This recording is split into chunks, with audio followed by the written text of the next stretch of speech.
So what are your thoughts overall on this bantamweight landscape? Obviously, in a perfect world, this division would keep moving and Henry would put his belt on the line May 9th, potentially against Dominick Cruz. But any thoughts on Dom getting the title fight and overall where the top 15 is right now? Yeah, the bantamweight division is the most stacked division in UFC right now. I think there's just, the top 10 is just crazy right now. Yeah.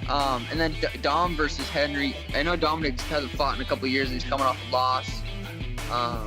That's an interesting fight. I don't really know how to predict that fight. It's just kind of just because we haven't seen Dominick in a while. And the last time we did see him, he got schooled. So that's got to play into him. Henry's coming off all these crazy wins. So his confidence is probably riding real high. But it's an interesting fight. I do feel like Henry could probably beat him. Dominick doesn't really have that knockout power, and I feel like Henry could definitely catch him. But I think Sandhagen would be an interesting matchup versus Henry. Sterling, I think, would be an interesting matchup. There's all of them are interesting matchups.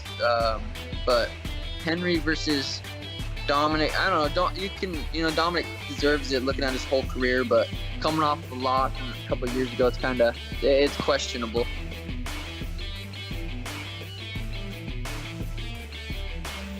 Yeah.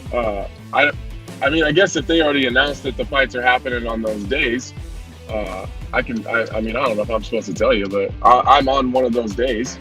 I guess I can tell you that. Yeah, will it still be a headliner, 5 rounds? Do you know that? Yeah.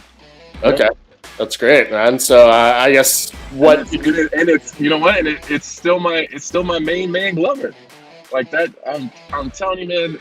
I haven't for a second wondered if Glover was not going to make this fight, and it's been one part of it that has been a big relief to me. He's just a gamer, and he shows up when he says he's going to show up, and that's why Glover Teixeira has always had my respect, and that doesn't change the fact that I'm going to go in there and try to take his head off. But I respect that dude. He hasn't for a second wavered. He's been in this fight with me through all the date changes and all the postponements. We've been in this thing ready to roll whenever they're ready to run us out there. So, props to him for that.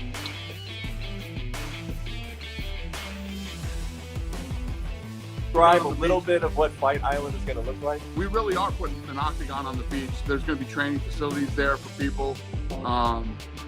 There are hotels, and the whole island is going to be built, and all the infrastructure is going to be built for UFC to come do fights there.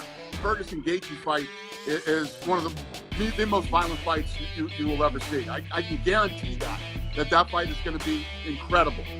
Both of these guys, their style, the way they fight, their mindset. This fight's unbelievably violent and going to be an incredible fight with two of the best in the world, and the winner will fight Khabib for the title. So the winner is obviously guaranteed the next fight at Khabib. 100%. Do you think that you'll stick to sort of your pay-per-view schedule as the months unfold? Like, are you still trying to kind of center? We're going to catch up.